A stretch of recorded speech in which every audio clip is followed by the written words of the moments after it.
할렐루야. 오늘도 새날을 주신 하나님을 찬양합니다.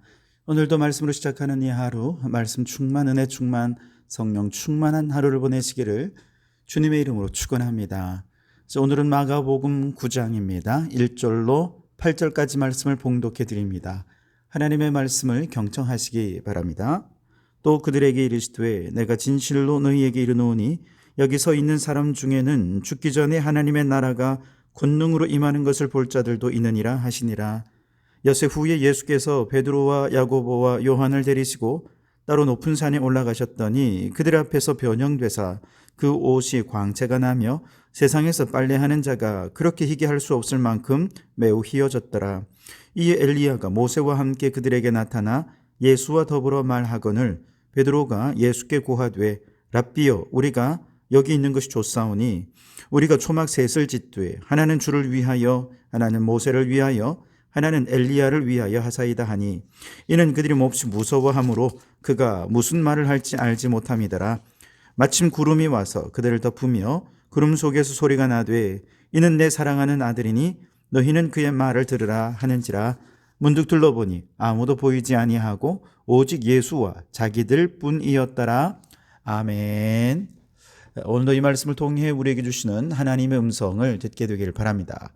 자, 오늘 말씀 마가복음 9장 바로 앞에 어떤 내용이 나오냐 하면 마가복음 8장 마지막 부분에서 예수님께서 십자가에 죽으시고 부활하실 것을 예고하십니다. 그리고 이어서 제자도에 대해 가르치시죠.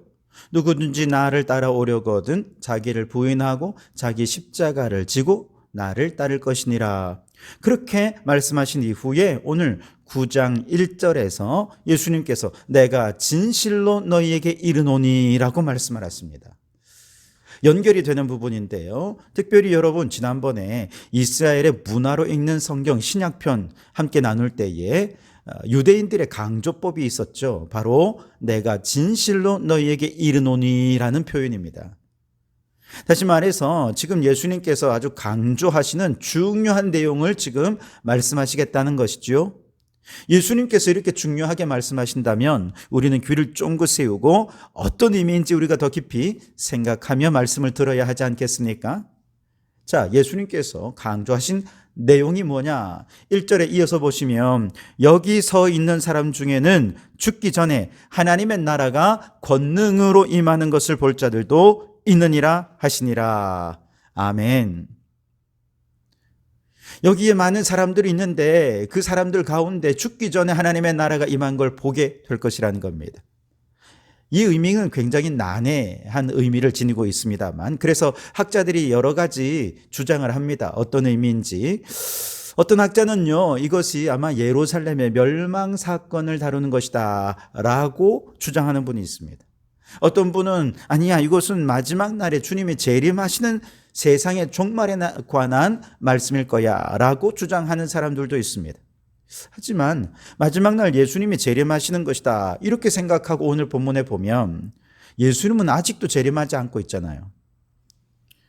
그런데 예수님과 함께 있던 사람들이 죽기 전에 하나님 나라가 임하는 종말을 볼 것이다 라고 말씀하시는 것은 이건 예수님의 재림과 관련시키는 것은 이건 좀 무리가 있는 것이죠. 안 맞는 것입니다.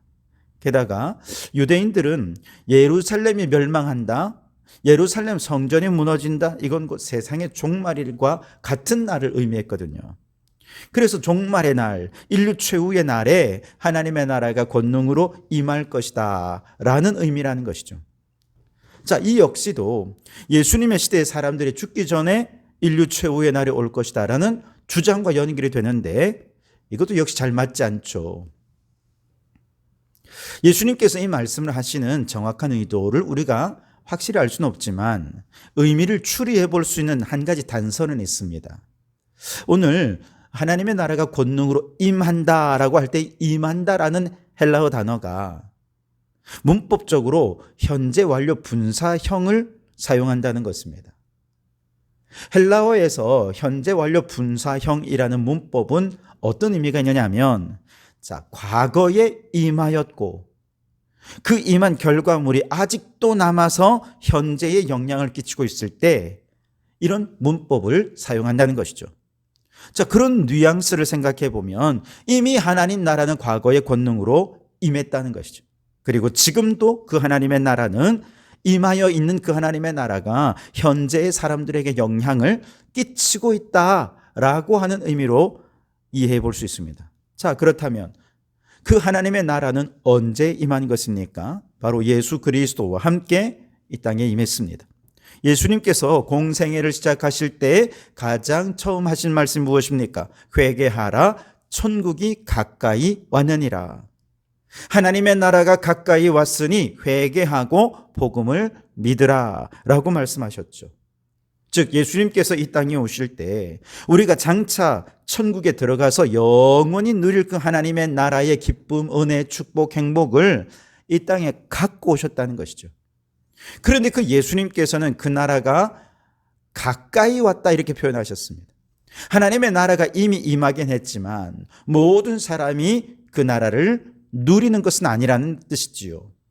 그러면 어떤 사람이 그 나라를 경험하고 누릴 수 있는 것인가? 바로 믿는 사람이 하나님의 나라를 누릴 수 있다는 겁니다. 예수님을 믿고 영접하는 자에게 예수님이 권능으로 가지고 오신 그 하나님 나라가 임해서 그 나라를 맛보게 된다는 것입니다. 물론 육신의 한계 때문에 이 땅에서 누리는 하나님의 나라는 완전할 수는 없겠죠. 그러나 잠깐 맛볼 수는 있습니다. 이 땅에서는 맛만 보고 저 영원히 하나님의 나라의 기쁨을 누리는 날은 종말의 날, 하나님의 나라가 완성되는 그때, 새하늘 새 땅에 도래하는 그때에 우리는 그 나라에서 영생 복락을 누릴 수 있겠죠. 하지만 이 땅에서 누리는 하나님의 나라는 누구에게 경험이 됩니까? 예수님을 믿는 자들에게 경험되고 맛볼 수 있는 나라라는 것입니다. 마태복음 12장 28절 말씀에 예수님께서는 내가 하나님의 성령을 힘입어 귀신을 쫓아내는 것이면 하나님의 나라가 이미 너희 안에 임하였느니라 라고 말씀하십니다. 예수님께서 권능으로 귀신을 쫓아내시고 귀신이 쫓겨나간 그 심령에 믿음으로 성령이 임재하실 때 하나님의 나라가 임하게 된다는 것이죠. 그래서 예수님의 사역의 현장은 항상 병자가 고침받고 귀신이 떠나가는 그곳에 믿음으로 임하는 그곳에 하나님의 나라가 임하고 천국의 기쁨, 천국의 은혜, 천국의 축복을 함께 누리게 된다는 것이죠. 물론 귀신이 쫓겨나가는 기적을 경험하지 않는다 해도 예수님께서 십자가에서 죽으시고 부활 승천하신 후에 성령을 보내주시죠. 그래서 믿음으로 성령을 영접하는 모든 사람들은 이 땅에서 하나님의 나라를 맛보는 삶을 살게 될 것입니다.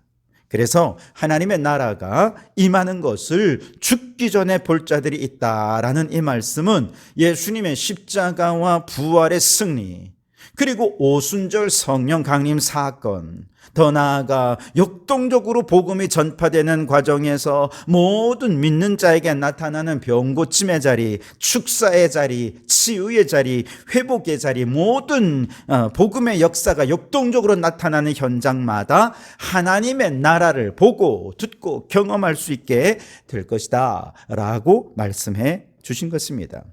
그렇다면 여러분, 오늘도 우리가 믿음으로 영이신 주님을 영접하고 믿음으로 역동적으로 복음의 역사가 나타나는 치유, 회복, 은혜의 현장마다 하나님의 나라가 권능으로 임하는 것을 경험하게 될 줄 믿습니다. 그렇게 믿음으로 성령님을 환영하고 성령님을 모시는 여러분의 마음은 천국이 되고, 여러분의 가정도 천국이 되고, 우리 교회도 천국이 되고, 복음 들고 나아가는 모든 삶의 현장에서 천국을 맛보는 놀라운 은혜가 우리 모든 성도들에게 임하시기를 주님의 이름으로 축원합니다. 자, 그런데 오늘 말씀에 이어서 보면 예수님의 십자가 사건보다 더 앞서서 하나님의 나라가 권능으로 임한 것을 소수의 제자들이 눈으로 직접 보는 사건이 하나가 소개가 되고 있죠. 바로 변화산 사건입니다. 2절 이하에 나오는 변화산 사건에서 베드로, 야고보, 요한 이 세 사람이 주님과 함께 산 위로 올라가지요. 그들이 보는 데서 예수님께서 거룩한 형상으로 변모되셨습니다. 그곳에서 엘리야와 모세와 함께 예수님께서 대화하시는 것을 제자들이 목도합니다. 너무나도 황홀한 이 현장, 너무나도 행복한 이 현장을 너무너무 좋아서 베드로가 말합니다. 주님, 저희가 여기 초막셋을 짓고 여기 이제 눌러 살고 싶습니다. 그 정도로 그곳이 천국이 강력하게 임하는 것을 맛보는 현장이었다라고 볼 수 있겠습니다. 중요한 것은 왜 예수님께서는 하나님의 나라를 이 땅에서 맛볼 수 있게 해주신 것일까? 이게 중요한 것입니다. 그 이유는 바로 우리에게 남아있는 제자의 길 때문에 그렇습니다. 앞서 말씀드린 대로 8장에서 예수님께서는 십자가에 죽으시고 부활하실 것에 대해 말씀해 주셨습니다. 그리고 누구든지 나를 따르려면 자기를 부인하고 자기 십자가를 지고 나를 따라야 한다라고 말씀해 주셨습니다. 여러분, 여기까지 얘기를 들었을 때 제자들은요, 굉장히 의기소침해졌을 것입니다. 제자들은 지금까지 자신의 모든 삶을 던져서 예수님을 믿고 따라오지 않았습니까? 그런데 그 예수님이 고난받으시고 죽임을 당하신다? 이런 이야기를 들었을 때 가슴이 아마 철렁 내려앉았을 것입니다. 이어지는 부활의 메시지가 제자들에게 다소 희망이 되긴 했겠습니다만, 이어지는 또 내용에서 예수님께서는 제자가 되려면 이런 고난의 길, 좁은 문, 좁은 길을 가야 된다라고 말씀하시니 제자들이 걱정이 되지 않을 수가 없습니다. 계속해서 예수님 따르는 거 괜찮은 것인가 주저하는 마음도 아마 드는 제자들도 있었을 것입니다. 바로 그때 예수님께서 이런 말씀을 하신 것입니다. 여기 서 있는 사람들 중에 이렇게 주님의 뒤를 따르는 그 길에서 좁은 길, 환난의 길, 고난의 길을 가지만 끝까지 믿음을 잃지 않고 제자의 길을 걸어가는 사람도 틀림없이 있을 텐데, 바로 이들은 죽기 전에 하나님의 나라가 권능으로 임하는 것을 볼 자들이 될 것이다 라고 말씀하신 것입니다. 제자의 길을 믿음으로 걸어가는 사람들만이 영원한 하나님의 나라와 그 나라의 은혜와 기쁨과 행복과 축복을 이 땅에서 맛볼 수 있게 되는 것입니다. 그리고 이 땅에서 복음을 전하다가 환난당하고 고난당하고 정말 십자가를 지고 주님의 뒤를 따르는 삶이 너무 힘든데, 그 와중에 하나님의 은혜를 맛본 사람은 어떻습니까? 힘든 와중에도, 낙심과 절망의 상황 속에도 천국을 맛보면 새 힘이 나죠. 그리고 저 완전한 하나님의 나라가 임하는 그날 영원 복락을 누리게 될 것을 소망하게 될 것입니다. 그리고 그 소망을 마음에 담고 남은 고난을 자기 육체에 채우며 제자의 길을 끝까지 걸어가게 될 것이라는 겁니다. 그렇습니다. 우리의 소망은 저 영원한 천국에 있습니다. 믿음은 저 영원한 천국을 이 땅에서 맛보게 해주는 능력입니다. 그러니 믿음으로 날마다 성령님을 환영하며 초청하시기 바랍니다. 그래서 성령 충만함으로 복음 들고 나아가는 곳곳에서 권능으로 임하신 하나님의 나라를 경험하는 성도들이 되실 수 있기를 바랍니다. 복음이 역동적으로 증거되는 곳마다 환난과 핍박이 따르겠지만 포기하지 않고 낙심하지 않고 주님께서 맡겨주신 사명의 길로 주님의 뒤를 따르는 제자들마다 믿음으로 이 땅에서 천국을 맛보게 될 것입니다.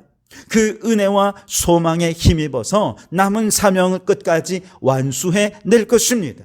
그리고 주님 부르시는 그날 이 땅에서 그저 맛만 보던 그 천국의 기쁨과 복락을 저 영원한 새하늘 새 땅에서 영원히 누리게 되어질 줄 믿습니다. 그러니 여러분, 이미 권능으로 임한 하나님 나라를 믿음으로 경험하는 성도들이 되시기 바랍니다.